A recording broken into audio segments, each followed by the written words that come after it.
সকাল হতেই বলে কি বিকেলবেলা চায়ের সাথে আজকে কিছু একটা বানিও। আরে সকালবেলা উঠেই এই চিন্তা! এবার আমি কি বানাবো? তাই আমারও সকাল, সকাল চিন্তা হলো যে এই সিজনে আমি ভেজিটেবল চপটা বানাইনি। সেটাকেই এবার বানিয়ে ফেলি।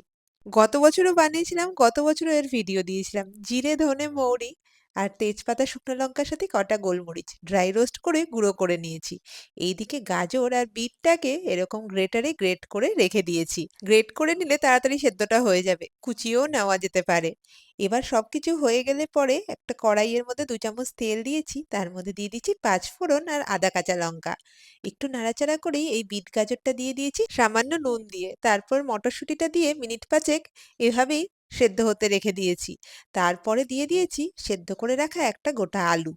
আলুটা মিশিয়ে নিলে পরেই দিয়ে দেবো ওই যে ভেজে রাখা মসলাটা আর কিছুটা বাদাম ভেজে রেখেছিলাম সেইটা।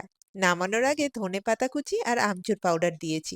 তোমরা চাইলে লেবুর রসও দিতে পারো। এটা ঠান্ডা হলে এটাকে ভেজিটেবল চপের শেপ দিয়ে নিতে হবে। তারপর আর কি ময়দার স্লারি আর ব্রেড ক্রাম্বসে কোট করে নিতে হবে। সকালবেলায় সব রেডি করে রেখেছিলাম আর এই অবস্থায় কিন্তু ৪-৫ দিনের জন্য স্টোরও করে রেখে দিতে পারো। বিকেল হতেই গরম চায়ের সাথে এটা ভেজে দিয়েছিলাম। তোমাদের কার, কার আমার মতো শীতের বিকেলে এই ভেজিটেবল চপটা খেতে ভালো লাগে? কমেন্টে কিন্তু অবশ্যই জানিও।